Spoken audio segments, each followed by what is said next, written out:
My wife betrayed me. Now she's falling apart, while I'm happy with her best friend. Today would have marked our 10th wedding anniversary, a day I once hoped would be filled with warm memories and shared laughter. Instead, it became a turning point that forced me to confront the painful truth about my marriage to Anna. I met Anna when we were just kids in middle school. We were inseparable even then.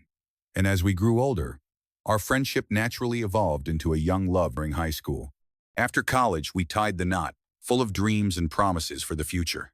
We even built a family together, and soon our home was filled with the noise and energy of 3 children. For many years, I did my best to provide for our family, both as a full-time worker and as the person who managed most of the household.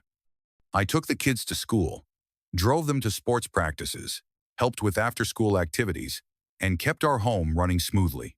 In the early years of our marriage, Anna was a stay-at-home mom. She poured her energy into taking care of our children, and I admired her dedication. However, as time passed, I noticed that Anna started to feel restless. She longed for a change and craved something more for herself. With that in mind, she decided to return to college. For a while, I was proud to see her chasing her own dreams and exploring new opportunities. Unfortunately, as she neared the end of one semester, her excitement faded. The major she had chosen no longer held the spark she had once felt, and she made the decision to drop out. Not long after, Anna began working as a waitress at a local restaurant. It was a fresh start for her, a chance to break free from the monotony of her past life. At the restaurant, she quickly found a new circle of friends, including her best friend Monica. Monica, who was older and full of life, also worked there and seemed to bring out a side of Anna that I hadn't seen in years. For the first time in a long time, Anna appeared to be happy. Her depression, which had once cast a dark cloud over her life and even led her to a suicide attempt, seemed to lift as she started to enjoy her new job and the company of her colleagues. I adjusted my own life to support her newfound independence. Since the restaurant shifts were mostly during nights and weekends and they paid well, I reworked my schedule to cover more of the family responsibilities. I became the primary person taking care of the kids, handling school drop-offs and pickups, and managing household chores. I felt that if my wife was chasing a dream that brought her even a little happiness, I was willing to shoulder the extra burden. At first, everything seemed to be falling into place. Anna was making friends, and her job was giving her something to look forward to each day. But as the months passed, I began to notice subtle changes. During her shifts, Anna would tell me stories about her day. At first, these were simple, everyday accounts, funny incidents at work, annoying customers, and quirky moments that made her laugh. But gradually, her stories began to include details about a coworker named Dan. Dan, a young 24-year-old line cook, had started to take an unusual interest in Anna. She mentioned that he would compliment her and sometimes even flirt with her. I remember the first time I brought it up, I simply said, "Anna, maybe you should keep things strictly professional with Dan." I felt uneasy, sensing that there was a line being crossed. Anna assured me that it was nothing serious, that Dan's attention was harmless, and that she had set boundaries. For a while, it seemed like things went back to normal. But I couldn't shake the feeling that something wasn't quite right. Slowly, our once close marriage began to drift apart. We stopped going on dates and rarely found time to sit down and really talk to each other. Our evenings became silent, each of us lost in our own thoughts. I couldn't pinpoint exactly when the closeness we once shared began to fade, but it was becoming painfully obvious that our connection was unraveling. Then came the night that changed everything. It was a cold March evening when Anna didn't come home after her shift. In recent months, it had become almost routine for her to go out for drinks with her coworkers after work. At first, I was relieved that she seemed to be enjoying herself and making genuine friendships. But that night was different. I had fallen asleep on the couch, waiting for her to return, only to wake up in the early hours of the morning to find that she was still not home. Worried, I called her phone 3 times. On the third ring, she finally answered in a hushed, slurred voice. She told me she had had too much to drink and had stayed over at Monica's house, promising to be home by morning. But deep down, something about her story didn't add up. I remembered that Monica and I had been at our daughter's dance practice that very evening. I had seen Monica there, with her daughter by her side, hardly the picture of someone out drinking. The pieces of the puzzle didn't fit together. Unsure of what to think, I decided to let the matter rest for a few hours and planned to talk to Anna about it the next day. As I lay in bed, trying to catch some sleep, I suddenly recalled that we had a shared phone location app that we used to keep track of our daughter's whereabouts. Out of instinct, I opened the app to check Anna's location. My heart sank when I saw that she wasn't near Monica's house at all. Instead, her phone was located at an apartment building several miles away, a building that, I remembered, Anna had once mentioned belonged to Dan. For the next 3 long hours, I sat on the couch, my mind racing as I tried to figure out what to say. I listened to the quiet hum of the house, each tick of the clock amplifying the gravity of the situation. Finally, at 5:30 in the morning, I heard the garage door creak open. Anna stumbled through the door a few minutes later, clearly intoxicated and looking utterly exhausted. I didn't waste a second. I asked her where she had been and why she hadn't come home the night before. At first, she repeated her story about being at Monica's because she had too many drinks. But when I mentioned that I had seen Monica at the dance practice with her daughter, Anna's story began to crumble. She hesitated, then shifted her tale, claiming that she had actually been at a friend's house, Natalie's house. I pointed out that Natalie lived in a single-family home, not an apartment building, and I knew the truth from the location data. After a heavy, awkward pause that felt like an eternity, I confronted her directly, asking if she was having an affair with Dan. She simply nodded in silent affirmation. The revelation hit me like a ton of bricks. The weeks that followed were a blur of painful decisions and emotional turmoil. We tried to figure out if there was any hope for our marriage. We attended couples therapy together, and I even sought therapy on my own to help me deal with the betrayal. I tried to convince myself that maybe, just maybe, we could rebuild what we once had for the sake of our children, if nothing else. Anna insisted that she had ended things with Dan. She claimed that she had broken off the relationship at a coffee shop, choosing a public place in an effort to minimize the fallout. For a short while, we attempted to start over. We went on a few dates-awkward outings that felt more like first dates than the comfortable routines we once shared. The spark between us was long gone. Each encounter was filled with hesitations and half-hearted conversations. The highs were rare, and the lows seemed to dominate every interaction. But soon, the truth surfaced once again. A week after our supposed fresh start, I heard that Anna was still in contact with Dan. My heart pounded as I spoke with Monica, who had by now learned more about the situation. Together, we decided that it was time for an intervention. Monica, along with some of Anna's other friends from the restaurant, approached her in an effort to get her to face the truth.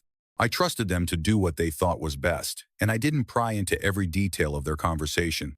Later that afternoon, while we were driving home after spending time with the family, I pulled our car over in front of Monica's house. I told Anna that it was time to go inside and talk. She quickly realized what was happening when she saw the cars of her friends lined up in the driveway. At first, she resisted, unwilling to confront the full weight of the situation. But eventually, she allowed herself to be guided inside. After the intervention, Anna came home, visibly shaken and unsure of what to do next. She said she needed time to decide whether she wanted to be with Dan or with me. That night, we went to sleep with no clear resolution in sight. We continued therapy, and we both agreed to stop seeing Dan, at least for a while. However, just a week later, I received a text message from an unknown number. The message said that Anna was still seeing Dan. When I pressed for more details, it became clear that the mysterious texter was someone close to her at work. In that moment, I knew that our marriage was beyond repair. I had reached my breaking point. The constant lies, the repeated betrayals, and the endless deception had taken their toll. Eventually, the mystery texter revealed their identity, and through conversations with them, Monica and several of Anna's co-workers, I uncovered even more painful truths. The affair with Dan had been going on for more than 6 months. They had even talked about a future together marriage, children, and a life that excluded me. Anna had been so clever at covering her tracks that when I began tracking her location, she would park her car at various non-suspicious places, a grocery store, her workplace, or a friend's house just to give the appearance that she was where she said she was. Meanwhile, she continued her secret affair with Dan. That very evening, when I finally learned that Anna was still cheating, I woke her up from her sleep and told her that we were getting divorced. I insisted that she leave our house as soon as possible, and that we would work out the details later. In the turbulent weeks that followed, while Anna was moving out and starting her new uncertain life, I found myself leaning heavily on Monica. Over the course of our texts, Monica became a sounding board for all the chaos I was experiencing. Our messages were filled with advice on how to handle conversations with Anna, confirmations of her work schedule, and sometimes just words of comfort when everything felt too overwhelming. We had always known each other as friends after all. Monica had been Anna's best friend for years, but now, as I faced the end of my marriage, our connection deepened in ways I never expected. After deciding to separate from Anna, I even tried out a few dating apps, not so much to jump into another relationship, but more to show Anna that I was serious about moving on. My heart was still heavy, and the thought of dating someone new felt both intimidating and necessary. One evening, while Anna was with the kids and I was idly swiping through profiles, I texted Monica and asked if she would join me for a few drinks. I needed someone who understood the pain of betrayal, someone who had been hurt by Anna's lies just as much as I had. That night turned out to be a turning point. Monica and I spent 3 hours talking and laughing. We shared our stories about our exes, the ways we were both betrayed, and even the moments when we felt hopeful again. It was refreshing to see Monica in a new light, a kind, caring person who genuinely cared about my well-being. Over time, our connection grew stronger, and eventually, we began a relationship. Weeks passed, and Anna finally moved out. She rented a small apartment of her own, and while I was relieved that the constant reminder of our painful past was gone from our home, it still hurt to know that she would be in our children's lives. In the months that followed, life unfolded in two very different ways for us. I started a new chapter with Monica. Over the past 6 months, she has become an integral part of my life. With her by my side, I felt a renewed sense of purpose. I began taking better care of myself, losing weight, working out regularly, and even completing my first triathlon. I found joy in the little things, spontaneous outings with the kids, trying out new activities, and rediscovering my love for life. On the other hand, Anna's life took a much different turn. Shortly after moving out, she discovered she was pregnant. In what seemed like a rush of decisions, she quit her job just before facing termination for sexual harassment, a consequence of her position as Dan's supervisor. She even bought a new car for Dan, and not long after, she lost another job that she had managed to secure. Rumors started circulating that Dan was involved in drugs, using cocaine, and even selling various substances after being fired from the restaurant for being high on the job. Gradually, Anna lost most of her friends once they learned about the deceit and betrayal that had marked her relationship with Dan. Looking back now, I am relieved that I made the difficult decision to end my marriage. I no longer feel trapped in a relationship with someone whose actions brought nothing but pain and dishonesty. Even though it still hurts that Anna remains part of my children's lives, I have come to terms with the fact that sometimes moving on is the healthiest choice for everyone involved. I have found happiness in my new life with Monica Life, where honesty, care, and genuine connection matter far more than the false promises of the past. This journey hasn't been easy. I had to learn how to forgive not only Anna, but also myself, for holding on too long to a marriage that was slowly dying. I learned that love can sometimes be fragile, and that sometimes the right decision is to let go, even when it feels like you are giving up on the family you built. My hope is that one day, our children will understand that the decisions made were not out of spite, but out of a desperate need for a happier and healthier life for everyone involved. Now, as I move forward with Monica, I am grateful for the lessons learned from the past. I see each day as a chance to rebuild myself, to nurture my relationships with my kids, and to embrace a future that is honest and hopeful. Despite the scars left behind, I have found a way to rediscover my own worth and to appreciate the beauty of starting over. This is my story, a tale of love, betrayal, heartbreak, and ultimately, the courage to move on. I share it not to dwell on past mistakes, but to remind myself that even in the darkest times, there is a chance for a new beginning, and that happiness can be found again, even when it seems impossible. Update. My ex who cheated on me with her trainer reached out. What happened after we met up? I never expected to find myself updating you all on my relationship drama. But after an unexpected meeting with my ex, Megan, I felt compelled to share the whole story with you. It's been a roller coaster of emotions, revelations, and lingering doubts that I'm still trying to sort out. About a year ago, Megan, who was 27 at the time, left me for her trainer Jake. I was blindsided when I discovered that she had been cheating on me, and the betrayal cut deep. I struggled to come to terms with the fact that the person I trusted the most had chosen someone else over me. For a long time, I was consumed by anger, sadness, and confusion, wondering where I had gone wrong. Fast forward to recently, Megan reached out, claiming that things with Jake had fallen apart.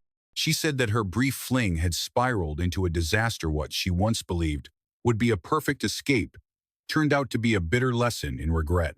She admitted that leaving me for Jake was the biggest mistake of her life, and she's been paying for that decision ever since. Although her words were laced with remorse, I wasn't entirely sure what to make of them at first. We decided to meet for coffee, a neutral ground where we could finally talk face to face. I wasn't certain what to expect going into that meeting. Part of me yearned for closure, to finally understand why things unfolded the way they did, while another part of me remained curious about her side of the story.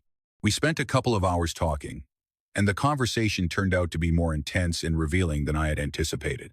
Megan started by apologizing sincerely, I believe. But as the conversation unfolded, it wasn't just her misdeeds that came to light. She also critiqued our past relationship.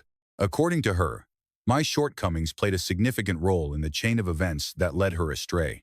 She confessed that while her decision to cheat was inexcusable, she felt that I had not been the partner she needed. Megan described moments when I seemed emotionally distant, preoccupied with work and hobbies, rather than being fully present with her. She felt unappreciated, as though I had taken her for granted, and that neglect had gradually built up resentment over time. Hearing her words hit me harder than I expected. I had always considered myself a good partner, but her candid observations made me realize that maybe I had been blind to her needs. Reflecting on our past, I can now see moments where I might have dropped the ball, where a little more attention or understanding could have made a difference. She wasn't using my perceived flaws as an excuse for her actions, rather. She was suggesting that both of us had contributed to the unraveling of our relationship. As our conversation drew to a close, Megan surprised me further by asking if we could try again. She claimed to have learned from her mistakes and expressed a genuine desire to rebuild what we once had. She proposed taking things slowly, giving us time to rediscover our connection and rebuild trust. Her plea left me at a crossroads. On one hand, I've spent the past year healing and working on myself, and a part of me feels that returning to our old dynamic might risk reopening old wounds. On the other hand, hearing her acknowledge her mistakes and my own potential shortcomings stirred something in me. It wasn't just pity. It was a mix of longing, nostalgia, and perhaps the belief that with time and effort, we might find a way to make things right. Now, I'm left with a difficult decision. Do I close the door completely on what we once had, or do I dare to take a chance on rebuilding something new out of our shared past? I'm still questioning whether Megan's return is a sincere attempt at reconciliation, or if it's merely an effort to ease her guilt over the choices she made. The truth is, I'm not entirely sure which path to choose. The possibility of rediscovering a connection with someone who once meant so much to me is tempting, yet the scars of betrayal run deep. In this moment of uncertainty, I'm reaching out for your perspective. If you were in my shoes, would you try to rebuild what was broken, or is it better to let go and move on? I'm truly torn, and your thoughts might just help me find some clarity in this tangled web of emotions